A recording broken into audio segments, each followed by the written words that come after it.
Hey, how's it going out there today, everybody? Hope everybody's having a great day. It is Monday, June 17th. I just dropped a load here in Mankato, Minnesota. I'm going to talk to you about that load today. I dropped my last load in Johnson City, Tennessee, which is far east Tennessee, you know, going up 81 right before you get to Virginia. I always have trouble getting out of that area. The only reason I go there is because, you know, the previous load I came out pretty good on.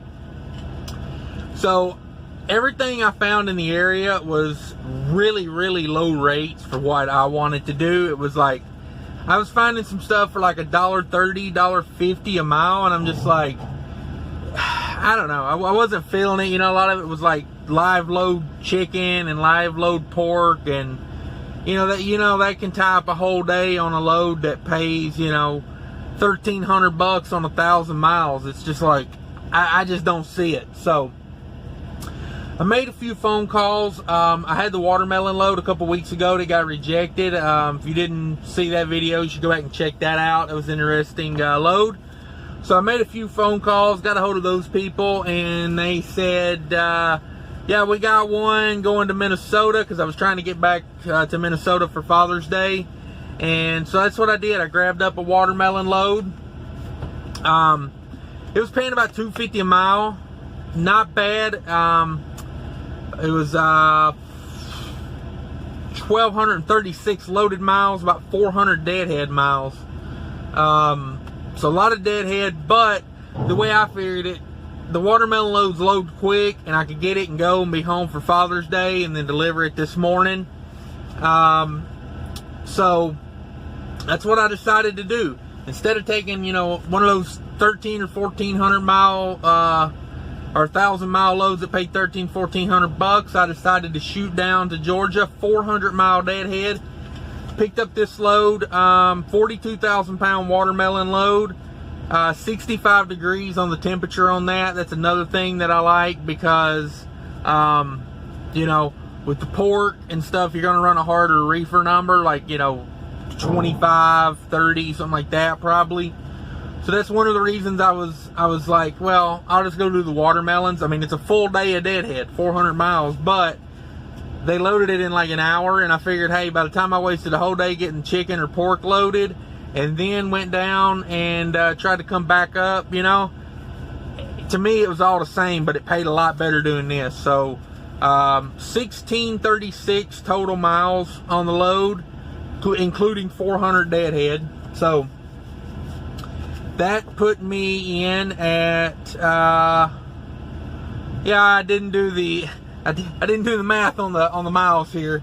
I'm gonna say ballpark, probably like $1.60. It paid $2,900, so we're probably in like $1.60, $1.70 mile to the carrier, probably like $1.40, $1.50 somewhere in there to the truck. Like I said, not a great load, but it was a better rate with everything combined than what I was finding in North Carolina, Tennessee area. So I said, hey, here's the deal. I'm going to deadhead down. I'm going to grab that load, and it's going to be 400 miles of deadhead, yes, but I'm going to get paid for, if you look at it in the grand scheme of things, the other loads were working out to be like $1.20 a mile with deadhead. And, those are like 1,100 mile loads. So I figured, hey, this is a longer load, and it pays more per mile, even with the deadhead. So let's just go do that. Sometimes you got to make those choices. And, I'd worked with these people before when I had the issue with the previous load being rejected. They worked with me. They were really good about how they handled things. So I wasn't too hesitant to work with them again. Yeah. So one little glitch I did have on this load I want to talk about, because I'm going to throw a plug in here. I'm not getting paid for this, but it's to help everybody out if they need help with it. Is I got in a hailstorm the other day, and the hailstorm busted my hood mirrors and my driver's side mirror. And I looked on Amazon and eBay. eBay was wanting 68. eBay had all three that I needed, and it was coming out to be about $110 with shipping. Amazon didn't have the hood mirrors. They had the heated, door mirrors. So I did a little Google, research, and I found a website called Unitruck, UNITRUCK.com, Unitruck.com. Yeah, $65 for all three with shipping. And they put them in the UPS the same day. I ordered them on a Monday about midday, and Thursday morning they were at the house. So shout out to them. If anybody needs anything from them, like I said, I'm not getting paid for this. I don't get any kind of kickback on that. So it is what it is. And so yeah, that's what's going on, guys. That's a little tip for you on the and a little tip for you on the parts if you need them. It was really cheap. It was easy to find what I needed on their website. Things were marked very well, better than Amazon. I was having a tough time. Amazon was, not trying to give any kind of guidance on left mirror, right mirror. I mean, they look the same to me. I'm assuming they're the same. I couldn't tell any difference in them. But, it's like this place at least had a marked left and right to help me out. But anyway, that's enough with the plug. Let's get back to the numbers. So the load paid $2,900 total. That's $2,320 to the truck. On a load that's 1,600 miles, it's probably like $1.50 a mile or so. Like I said, it wasn't a great load. I spent a lot on truck fuel on this run, as you would imagine, hauling 42,000 pounds of watermelons up through North Georgia and Tennessee and Kentucky, and going through some hills. So that was fun, getting to do all that and burn up a bunch of fuel. But nonetheless, still made money on the load, still a profitable load, so I'm not going to complain too much.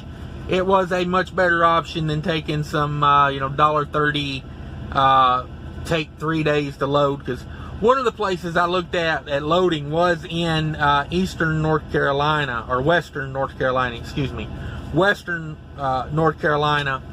in the Asheville area.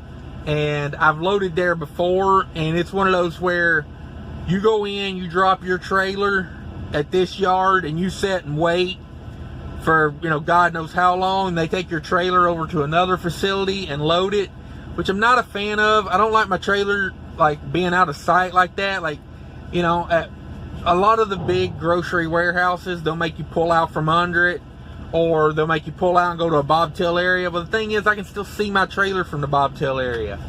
When they take my trailer and put it on the road and they go somewhere else with it, it concerns me a little bit. You never know what's going to happen to it, or how it's being treated and how it's being driven. They could be tapping every curb and doing whatever, so I'm just never a fan of that. And last time I was at this particular chicken place that I was thinking about loading out of, it was an 8-hour load time, so it was a huge waste of, it was like pretty much a whole day wasted sitting there. And I've got my list of places that I've picked up before, and brokers I got it from, and kind of how long it took to load, how long it took to unload.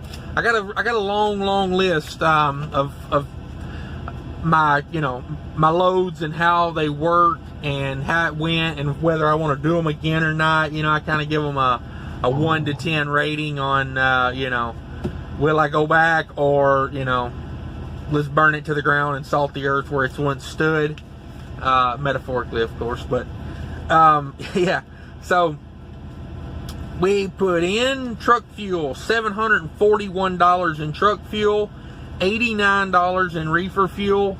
I ran the load continuous for about the first 15-16 hours through the day, and then as it cooled off at night, it actually got below 65 where they wanted it, and I kicked it over to start and stop. I wasn't going to sit there and pay $50 a day to basically do nothing, and I cut that reefer on start, stop, and it literally went more than 24 hours before it kicked back on.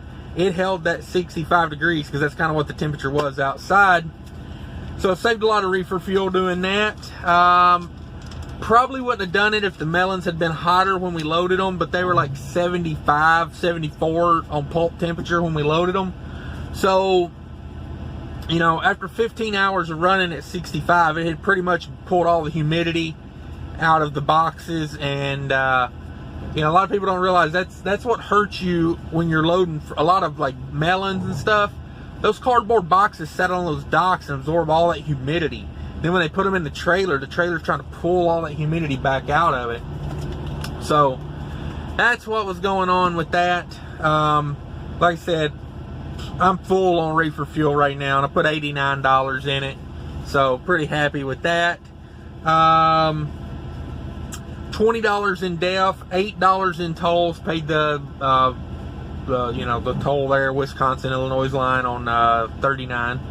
Nothing for parking. $858 variable cost. Guys, when I do my numbers, I'm talking variable cost. Whenever I say after everything, it's variable cost, because you're going to have fixed costs. This is not what I take home, but this is after variable, because everybody's going to have different fixed costs. Like, you know, my insurance just went up, and it went up a pretty significant amount. Not happy about that. Can't figure out why it went up. But, you know, I've called around. It is what it is. It went up. And I think it's just kind of industry-wide. You know, insurance rates are not... Of course, over time, you know, insurance is one of those things. You never really see a good decrease. You see steady increases. But mine hadn't increased in a while. And, man, it made a jump this year when I renewed it. So... You know, and everybody's, you know, truck payments, trailer payments, whatever. You know, I don't have a trailer payment. I put back money every month like I got a truck payment. That way when it comes time to get a new one, I don't have to, you know, borrow money. But the way I look at it is I'll always continually put back money for a truck, because you know, there's always going to need to be replacements over time. And instead of going and borrowing money for a truck and paying 10% interest on a truck, I loan it to myself, you know, paid in advance. That way, you know, while I'm saving up the money, it's gaining interest. And then, you know, it's like a compound effect. Yeah, I'm only getting 3% interest on it as it's sitting there.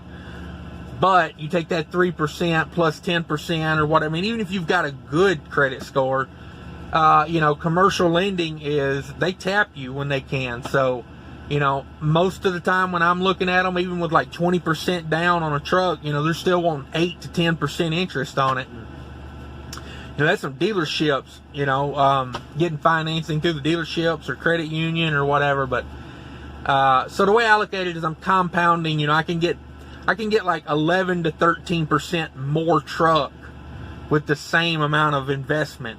You know, and that's like saying, you know, on a $40,000 or $50,000 truck, that's like getting a newer year model. It's like moving up a year model, or that's like adding new tires right off the bat, or, you know, I mean, whatever it needs to be done. But that's how I do it. So these numbers, guys, these are after variable cost. And so yeah, $858 variable cost on this left me $1462 after variable cost on this load.